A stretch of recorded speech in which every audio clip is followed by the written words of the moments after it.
21대 대통령 선거가 32일 앞으로 다가온 가운데 이재명 대선 후보의 공직선거법 사건 파기환송의 후폭풍이 정치권을 휩쓸고 있습니다. 국회 연결해서 자세한 내용 알아보겠습니다. 윤솔 기자.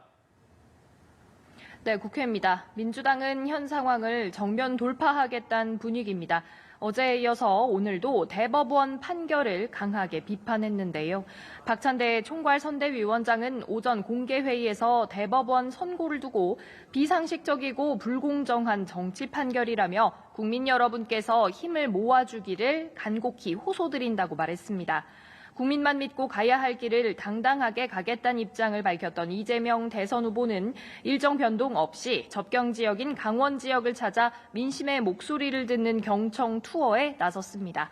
이 후보는 현장 질의응답 과정에서 재판이 정상적으로 진행됐는지는 재판을 받고 있는 내가 말할 건 아니라면서 국민들께서 상식을 갖고 있기 때문에 국민들이 판단할 거라고 답했습니다.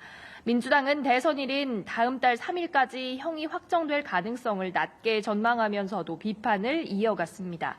일단 의원들이 대법원을 찾아 대법원과 조희대 대법원장을 향한 규탄 기자회견을 열었고요. 국회 법제사법위원회에선 피고인이 대통령에 당선될 경우 공판 절차를 중지한다는 형사소송법 개정안을 상정해 소위에 넘기면서 법적인 대비책 마련에도 나섰습니다. 민주당 주도로 법사위 긴급 현안 질의도 진행됐는데요. 민주당 소속 정청래 법사위원장은 대선 한복판에서 대법원이 대선판에 뛰어들어서 이렇게 국민 참정권을 훼손하려 하는 건 헌법에 반하는 취지라고 정면 비판했습니다. 반면 국민의힘 법사위원들은 대법원이 아니라 항소심이 납득할 수 없는 판결을 했던 거라고 반박했습니다. 국민의힘은 당 차원에서도 이 후보에 대한 대법원 판결을 고리로 매서운 공세를 펼쳤는데요. 권성동 원내대표는 오전 회의에서 이 후보가 대통령이 되면 법으로 재판을 박살내는 법제 완박이 이루어질 거라고 주장했습니다. 또 판결 직후 민주당에서 쏟아진 그건을 보라며 사법 쿠데타, 대법원의 내란, 한 달만 기다리라는 민주당 의원들의 발언을 직격했습니다. 예, 그런가 하면 한덕수 전 총리가 오전 국회에서 제21대 대통령 출마 선언을 했습니다. 국민의힘 경선의 변수로 떠오르고 있는 모습이군요. 네, 그렇습니다. 오늘 오전 이곳 국회에서 한덕수 전 국무총리가 대선 출마를 선언하면서 첫 공약으로 임기 단축 개헌을 제시했습니다.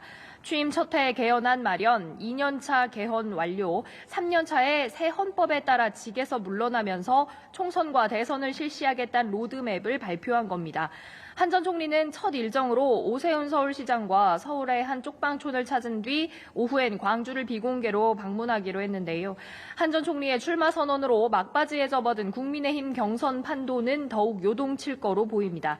내일 당 대선 후보 확정 후 단일화 논의가 급물살을 탈 가능성이 높기 때문입니다. 일단 오늘 경선 주자들은 민주당 이재명 후보를 겨냥하며 막바지 일정을 소화하고 있습니다.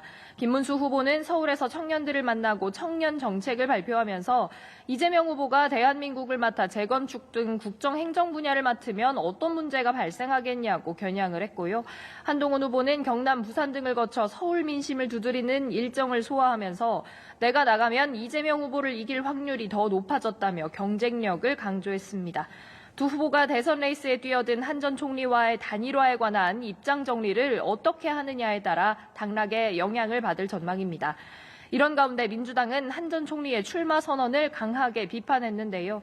민주당 조승래 선거대책위원회 수석대변인은 불과 한 달 전에 대선 관리에 최선을 다하겠다던 자가 스스로 대선에 뛰어들었다면서 밥 먹듯 약속을 어기고 말을 바꾸며 국정과 국익마저 대권 노름에 이용해놓고 대체 뭘 믿어달란 말이냐고 날을 세웠습니다. 지금까지 국회에서 연합뉴스TV 윤솔입니다.